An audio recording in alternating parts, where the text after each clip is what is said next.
राज्यसभा चुनाव में जोर आजमाइश के बाद अब प्रदेश में होने वाले उपचुनाव के लिए सभी पार्टियों ने कमर कस ली है। एमपी में विधानसभा की 24 सीटों पर होने वाले उपचुनाव किसी भी तरह से 230 सीटों पर हुए विधानसभा चुनाव से कम नहीं होंगे।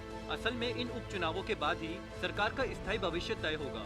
एमपी में ज्योतिरादित्य सिंधिया की कांग्रेस से बगावत के चलते बीजेपी ने शिवराज की सरकार तो बना ली, लेकिन शिवराज सिंह चौहान को सरकार बनाए और बचाए रखने के लिए उपचुनावों में जीत का सिलसिला कायम रखना होगा। आखिर क्या है पूरा मामला और क्या है मध्य प्रदेश विधानसभा का गणित, जानने के लिए देखें पॉलिटॉक्स की इस खास रिपोर्ट को। ये है टॉक्स न्यूज नेटवर्क और आप देख रहे हैं पॉलिटॉक्स, राजनीति का कच्चा चिट्ठा। भाजपा कार्यकर्ताओं में से 24 सीटों में से अधिकांश सीटों पर उनके स्थानीय नेताओं का रोष और सर्वे में ज्योतिरादित्य सिंधिया के साथ भाजपा में आए 22 विधायकों की नेगेटिव रिपोर्ट बीजेपी के लिए परेशानी का सबक बनी हुई है। खास बात यह है कि इन 24 सीटों में से 23 सीटों पर कांग्रेस का कब्जा रहा है। इनमें से 22 विधायक कांग्रेस का साथ छोड़कर बीजेपी में शामिल हुए हैं। इन्हीं 22 विधायकों के इस्तीफे देने के कारण उपचुनाव होने जा रहे हैं। क्या है मध्य प्रदेश विधानसभा का गणित? मध्य प्रदेश में विधानसभा की 230 सीटें हैं। इनमें से 24 सीटों पर उपचुनाव होना है। कांग्रेस के 22 बागी विधायकों के इस्तीफे देने और 2 विधायकों के निधन होने से 2 सीटों पर उपचुनाव होना है। विधानसभा में बहुमत का आंकड़ा 116 है। भाजपा के पास फिलहाल 109 विधायक है, वहीं कांग्रेस के पास 92 विधायक है। अगर कांग्रेस समर्थित निर्दलीय, सपा और बसपा को मिला दे तो यह आंकड़ा 99 हो जाता है। और अगर निर्दलीय, सपा और बसपा उपचुनाव के बाद भी कांग्रेस के साथ बने रहते हैं तो कांग्रेस को 24 में से 17 सीटें जीतनी होगी। अगर कांग्रेस इसमें सफल हो जाती है तो मध्य प्रदेश में सत्ता परिवर्तन होगा और मध्य प्रदेश में फिर एक बार कमलनाथ सरकार बनेगी। क्या है कांग्रेस की रणनीति?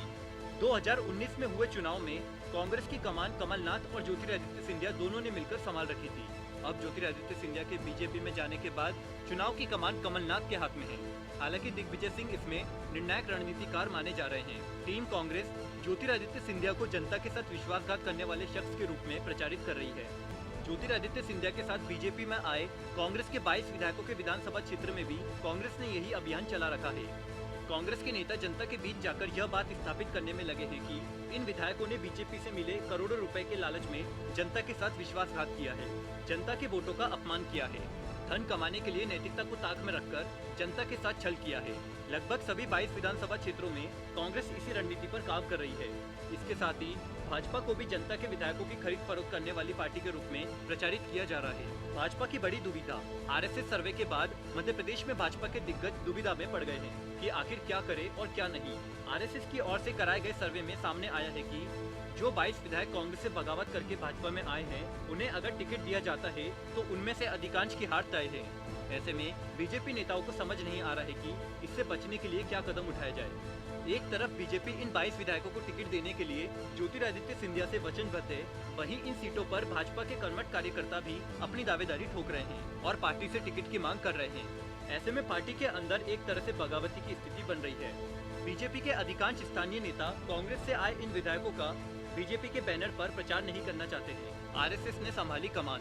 ऐसे में हालातों को सामान्य करने और इसका रास्ता निकालने के लिए आरएसएस के नेताओं ने प्रदेश में कमान अपने हाथ में ले ली है।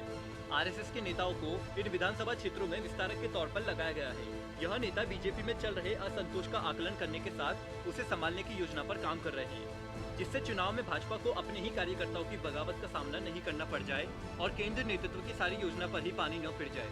पॉलिटॉक्स ब्यूरो, भोपाल। ये है टॉक्स न्यूज नेटवर्क और आप देख रहे हैं पॉलिटॉक्स, राजनीति का कच्चा चिट्ठा।